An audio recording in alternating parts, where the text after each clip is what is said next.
ஹஜ்ரத் ஆயிஷா அண்ணல் ரசூலுல்லாவை ஏந்தினார் தன்னுடைய கரத்தில், மடியில் கூட வைக்கவில்லை, நெஞ்சோடு அணைத்து கொண்டார். ஸல்லல்லாஹு அலைஹி வஸல்லமுக்கு பக்கத்தில் ஒரு பாத்திரம் வைக்கப்பட்டிருந்தது. அந்த பாத்திரத்தில் தண்ணீர் இருந்தது. சக்கராத்துடைய வேதனையில் நாயகம் ஸல்லல்லாஹு அலைஹி வஸல்லம் அந்த பாத்திரத்தில் கையை விட்டு தண்ணீரை எடுத்து தன்னுடைய உடம்பில் தேய்த்தார். சொன்னார், லா இலாஹ இல்லல்லாஹ், லா இலாஹ இல்லல்லாஹ், இன்னலில் மௌத்தி லசகராத். மௌத்துக்கு சக்கராத் இருக்கிறது, மௌத்துக்கு சக்கராத் இருக்கிறது. எந்த அளவுக்கு வருத்தப்பட்டார் என்றால் துஆ செய்தார். திர்மிதியுடைய ஹதீஸ், அல்லாஹும்ம இன்னி அலா சக்கரத்தில் மௌத். யா அல்லாஹ், என்னுடைய சக்கராத்தை லேசாக்கித்தா நாயனே, என்னுடைய சக்கராத்தை லேசாக்கித்தா நாயனே. ஆயிஷா நாயகியின் நெஞ்சில் சாய்ந்து கொண்டு சக்கராத்தில் இருக்கிறார் ஸல்லல்லாஹு அலைஹி வஸல்லம். சற்று நேரத்தில் அன்னை ஆயிஷாவின் அருமை சகோதரர் ஹஜ்ரத் அப்துர் ரஹ்மான் ரலியல்லாஹு அன்ஹு வந்தார். அன்பார்ந்தவர்களே, அவருடைய கரத்தில் மிஸ்வாக் இருந்தது. நாயகம் மரணத்திலும் சக்கராத்திலும் விடாத ஒரு சுன்னத் மிஸ்வாக். அந்த மிஸ்வாக்கை ஸல்லல்லாஹு அலைஹி வஸல்லம் ஏக்கத்தோடு பார்த்தார். வாய் திறந்து பேச முடியவில்லை. ஆயிஷா நாயகி கேட்டார், மிஸ்வாக் செய்து விடவா? ஆம் என்பதாக தலையை அசைத்தார். தன்னுடைய தமையனின் மிஸ்வாக்கை வாங்கி ஹஜ்ரத் ஆயிஷா ரலியல்லாஹு அன்ஹா அதை மிருதுவாக கடித்து ஹஜ்ரத் ரசூலுல்லாஹ்வினுடைய வாயில் மிஸ்வாக் செய்து விட்டார்கள். சகோதரர்களே, நாயகம் ஸல்லல்லாஹு அலைஹி வஸல்லம் அவருடைய வாயில் இறுதியாக சென்ற உணவு என்ன தெரியுமா? அருமை மனைவி ஆயிஷாவுடைய எச்சில் தான். எவ்வளவு நேசத்துக்குரிய மனைவியாக இருந்திருப்பார், எவ்வளவு அன்பான மனைவியாக இருந்திருப்பார். மனதை உடைக்காத மனைவி அவர்.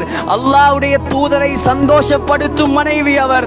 அல்லாஹ்வுடைய தூதர் வீட்டுக்குள் காலடி எடுத்து வைக்கும் பொழுது பாடல்கள் பாடி வரவேற்கும் மனைவி அவர்.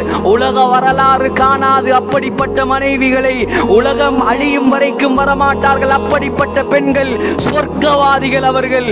குர்ஆனால் சிறப்பிக்கப்பட்ட மக்கள் அவர்கள். அல்லாஹ் நேசத்தை பெற்ற பெண்கள் அவர்கள். மலக்குமாரை ஜிப்ரீலை கண்ணால் கண்ட பெண் அவர்கள். சகோதரர்களே, ஹஜ்ரத் ஆயிஷா ரலியல்லாஹு அன்ஹா காதை கொடுத்து கேட்கிறார்கள். நாயகம் ஸல்லல்லாஹு அலைஹி வஸல்லம் ஏதோ சொல்லிக் கொண்டிருக்கிறார். அன்பார்ந்தவர்களே, காதை கொடுத்தார். நாயகத்தின் கை வானத்தை நோக்கி உயர்ந்தது. அல்லாஹும்ம ஃபிர்லி வர்ஹம்னி.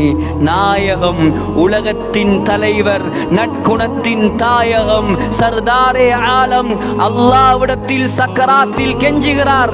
நாம் எல்லாம் எத்தனை தொழுகைகளில் கெஞ்சி இருப்போம். அல்லாஹ்விடத்தில் கெஞ்சுகிறார், அல்லாஹும்ம ஃபிர்லி, யா அல்லாஹ் என்னுடைய பாவங்களை மன்னிப்பாயாக. பாவம் மன்னிக்கப்பட்டவர் அல்லாஹ்விடம் அழுகிறார் சக்கராத்தில், என்னுடைய பாவங்களை மன்னிப்பாயாக.